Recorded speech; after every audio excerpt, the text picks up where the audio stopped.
Hey guys, time for a New Year's update from us. So it's been a whole year since we've had our chickens. The brown shavers we got would be nearly a year ago, and we ended up having to send 2 of the white ones back to the lady that I got them from. Unfortunately 2 of them were boys, and I don't know why we didn't see it at the time, but there was one morning we came out and they started crowing. So we were like, okay, time to send them back. We're just waiting to get 2 replacements now. But I thought I would share a few things about chickens that we didn't know. When we first got them, we thought, chickens, great, they're going to lay eggs. That will be really helpful. We didn't know all the ins and outs of chickens. There's a lot more to it than what we thought. For instance, chickens can get mites. So you've really got to be on the ball with that. I like to clean the coops out at least every 1 to 2 weeks. I don't like a lot of chemicals, so I tend to use a mixture of dishwashing liquid and hot warm water and vinegar. And so I'll clean out the roosting perches and all the bits where there's got poop on it inside their coop. Every couple of weeks I also go in and rake all the old grass clippings out and the poop, and that goes pretty much straight in my veggie garden. Also,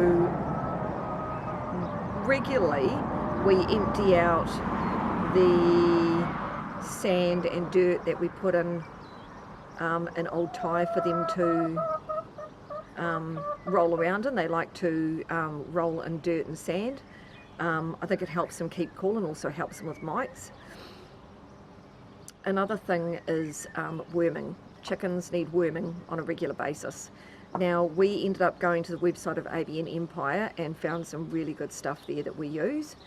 That's taken care of that. I also have a mixture that I made up myself, which is an ice cream container, and we regularly fill it up. It's got things like oats, rices, pumpkin seeds, sunflower seeds, oyster grit, stuff like that. That's the things that they do need for their fibre.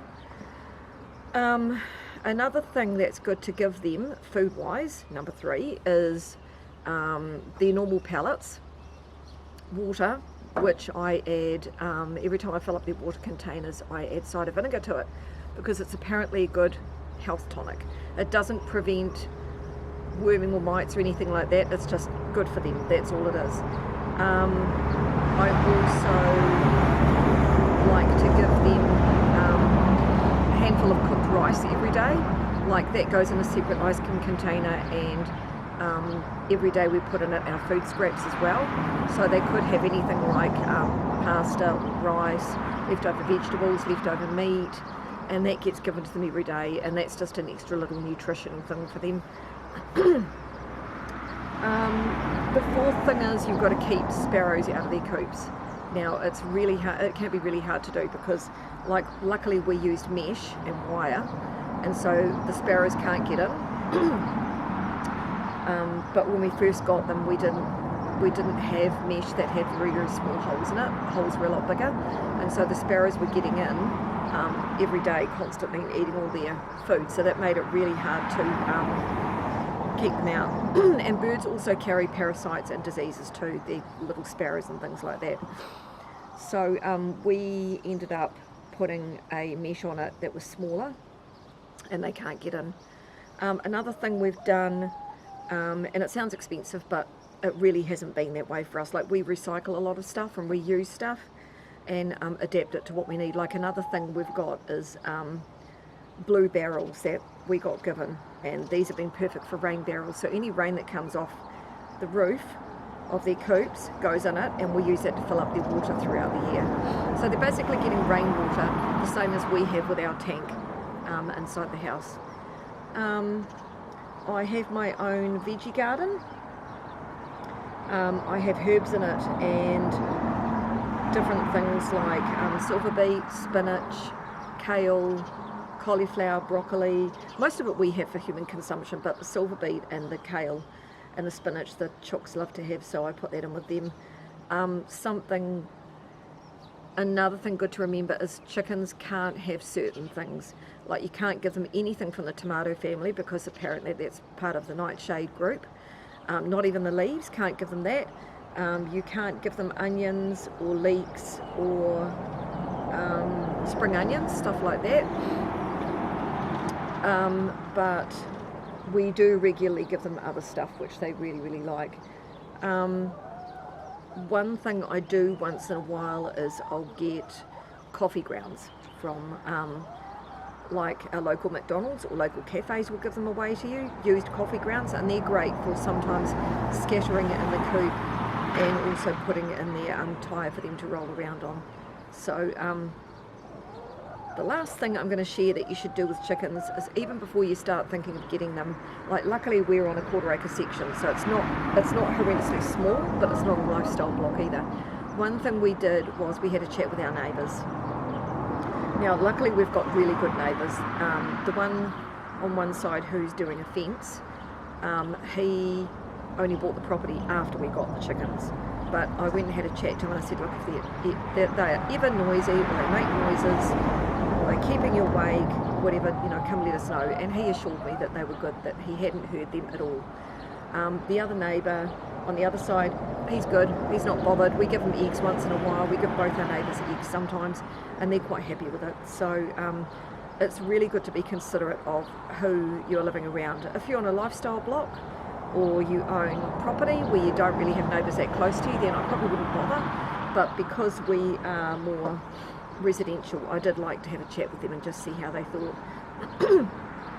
And now I'm going to show you a chicken run that we built for our chooks. So I'll just turn that around. So as you can see, here's the brown one's coop. Now we ended up putting this wood on both sides of this area because we're finding in the rain and the sun they had nowhere to shelter. So we've added that and they find that really useful. Now Barry did end up making a run for them because we don't like the chickens being stuck inside their coop all day, every day. So he made them a little run. When the fence is built on the other side, what we'll do is we'll make it a little bit bigger and adapt it to the fence. So I'll just go around here and you can have a good look. It's Mrs. Slocum, I think. So what he's done is he's used recycled boards that we got and the green netting that he originally got from my veggie garden that I had in late winter. That was on my veggies, protecting them from snow. So he's made that, and every morning I let one group out and they can have a little forage around, and then in the afternoons I let the other group out. So you can see what it's like. There's a gate there. I think the brown ones are getting a bit impatient to come out.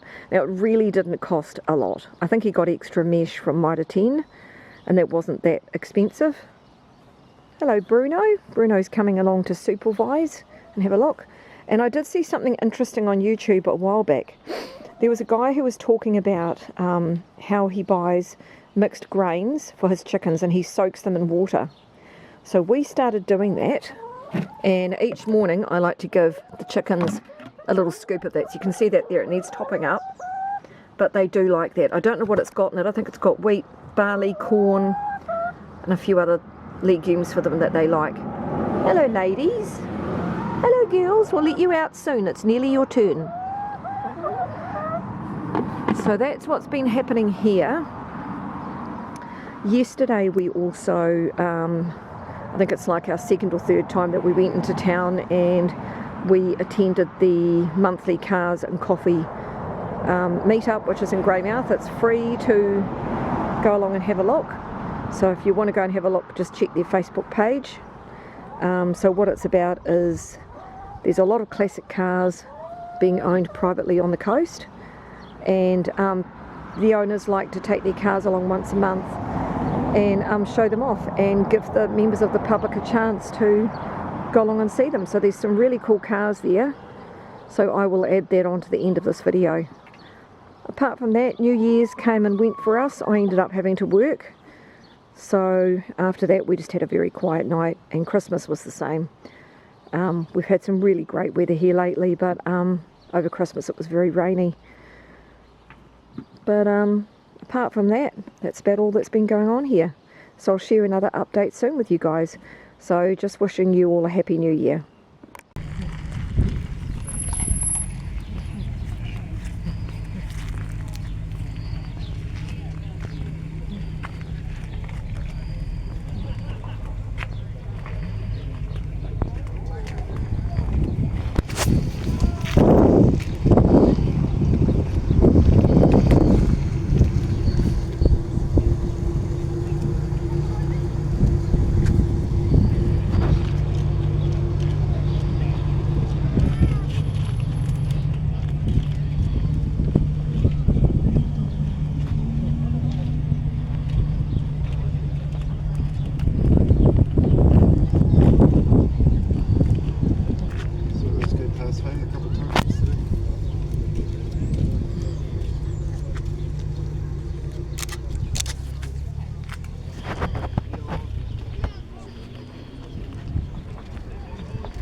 Alan came up and gave me a big hug and rubbed the top of my head. Beautiful, holy crap. I wish I could do that. Yeah, no, actually, Elaine looked at it.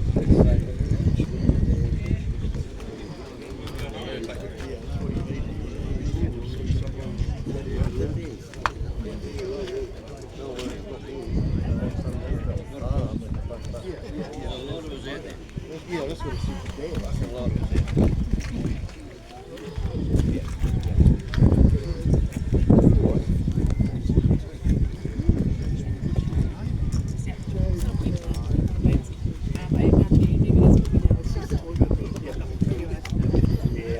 It's always a lot, but it's just painful. It is good to see.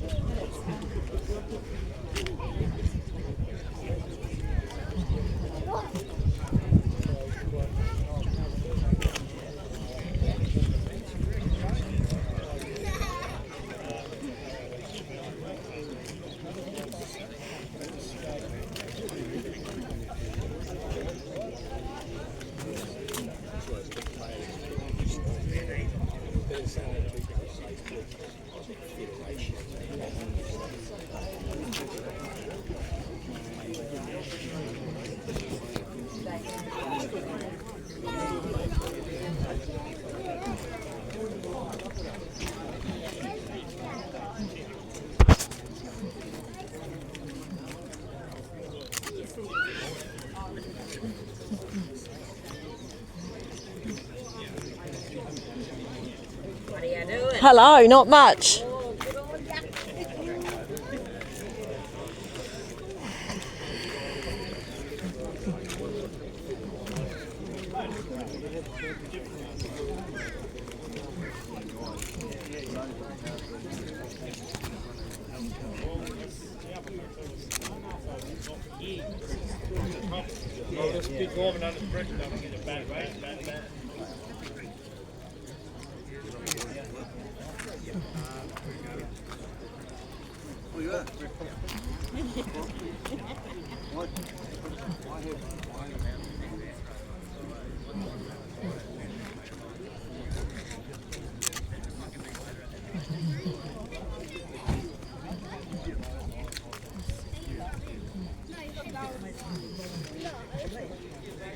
No,